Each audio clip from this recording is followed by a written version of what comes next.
Ատոմականի մասով Հայաստանի մտավորած որալերի երկար է համակարգից դարձարելելու է ինչ աշխատանքների շրջանում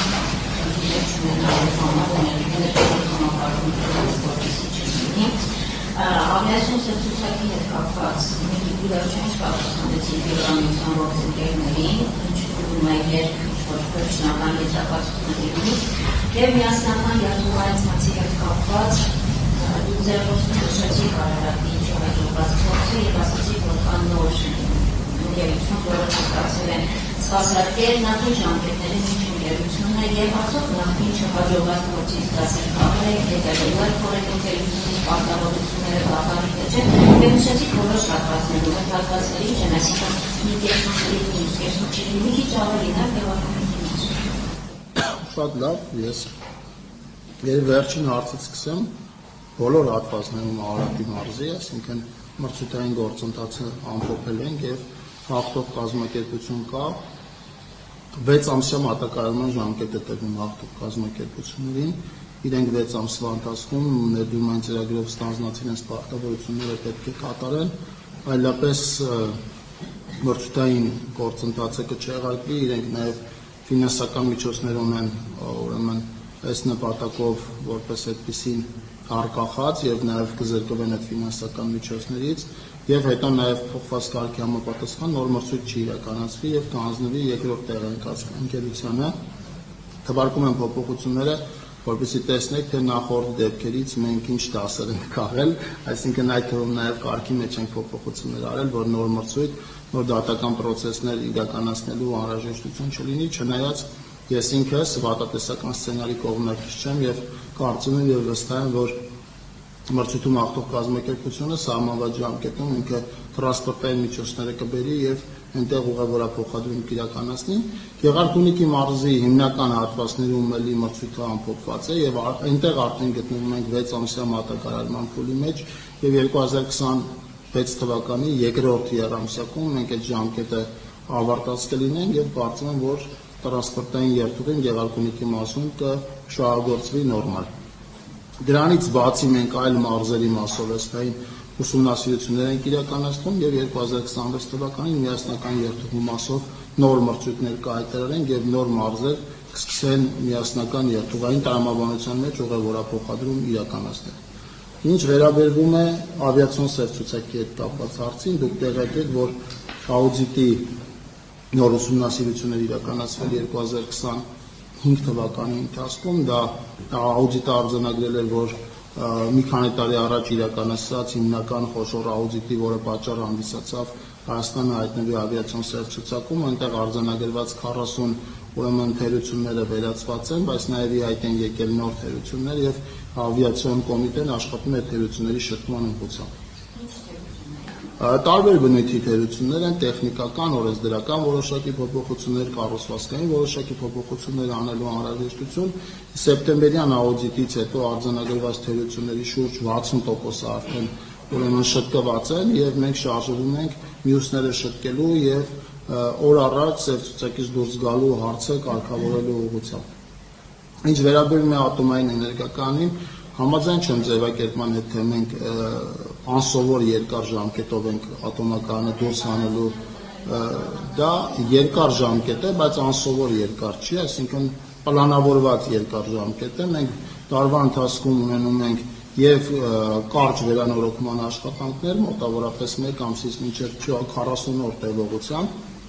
եւ նաեւ որոշակի պարբերականությունը մեկ ունենում ենք պլանավորած երկար դադարներ, այս դադարը երկար է, բայց սա պլանավորած դադար է, ապրիլից մեծ հավանականությամբ հայկական ատոմակայանը 5 ամսով դուրս կգա էներգահամակարգից, բայց նաև հաշվի առնելով մեր այլ հզորությունների գոյություն ունենալը, որոնք մենք հիմա օգտագործում ենք ոչ ամբողջական ծավալով, մեր էներգետիկ համակարգում խնդիրներ եւ խնդիրներ չեն առաջանում։ Արդեն նշեցի, որ շուրջ 1100 մեգավատ դրվածքային հզորությամբ արևային կայաններ կան միացված ցանցին,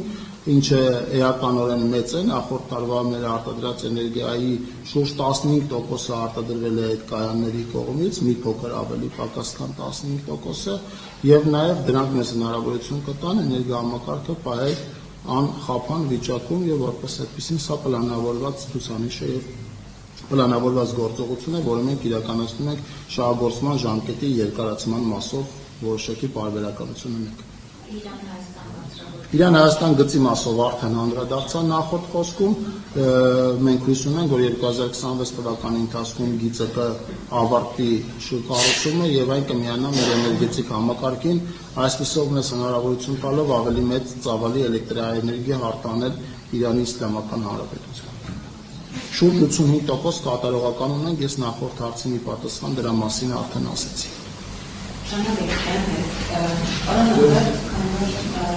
Ահրավությունը մեջը դեսնամարի պարսակրս տարիներ բոլոր առաջնորդները, ոնցնարի հարցին անանձին հնարինից համվել պատասխանել, 2017 թվականին արտոնական որոշման հավանություն ներդրել ռադիոյի թափումների և աշխատած միջկային վարագույթի անվան կառավարման կազմավարությունը։ 2019 կառավարության որոշման հաստատվել էր գործողությունների պլան ժամանակաշրջանը 2015-26 թվականների համար։ Այդուհանդերձ ստabilizzazione չկան հիմնական կարևոր կետերի արդյունքներ, այսինքն չի ստացել արկայինները, չի բացել արտադրության հաշիվները, չկա պատասխանատու, որ պիտի կառավարի առաջացած ռադիոակտիվ թափումները։ Ուզում հասկանալ որոնք են պատճառները, եւ ինքնուրույն նշել ինչ պլանավորում կառավարությունն անել Հայաստանում կապված ռադիոակտիվ թափումների աշխատած միջուկային արևելքիները։ Իրացմանոցներ ստացել վերամշակել, համշտես այսպամի ուղեցում է նրանք ներկայաժամկետ կառավարել, այսինքն որ նա կառավարության ներկայաժամկետ ռազմավարություն ստացել։ Ռադիոակտիվ թափոնների մասով համակարգումը իրականացում են էներգետիկ ոլորտի մեր գործընկերները, ես ձեր հարցմանը տեղյակ եմ, բայց քանի որ հարցման մեջ հղում կար որոշակի, այսինքն հարցման պատասխանը ենթադրում էր որոշակի գաղտնի տեղեկատվության հետ կապված աշխատանք, մենք զերծ ենք մնացել հարցազրույցի ֆորմատից, ես էլ հիմա զերծ կմնամ այս ֆորմատում այդ հարցերին պատասխանելուց, փոխարենը պատրաստական ենք գործընկերների հետ կազմակերպել, ձեզ անհրաժեշտ այն մասով, ինչը իրավասու ենք այդ ինֆորմացիան փոխանցել ձեզ ինֆորմացիայի ստացումը կազմակերպել պատասխանատու ընկերության, այն թվում նաև ռադիոակտիվ թափոններով զբաղվող ՓԲ-ի, հայկական ատոմային էներգակայանի մեր գործընկերների միջոցով։ Կլինի մեր ընթացակարգով այն հարցերի պատասխանները, որոնք գաղտնիություն չեն պարունակում, բայց կլինի գրավոր ոչ հրապարակային հարցազրույցի ֆորմատ։ Մեր ռազմավարությունը նույնն է, ինչ սահմանված է եղել, արդյունավետ կառավարում եւ անվտանգ կառավարում իրականացնել, բայց պիտի խնդրեմ, որ այս հարցի ուրեմն գաղտնիության կտորը հաշվի առնելով իմ նշած ֆորմատում դուք կստանաք անհրաժեշտ ինֆորմացիա։ Դե ռադիոակտիվ թափոնների հետ կապված աշխատանքը ինքը գաղտնի աշխատանք է որպես այդպեսին եւ հանրայնացման ենթակա չի։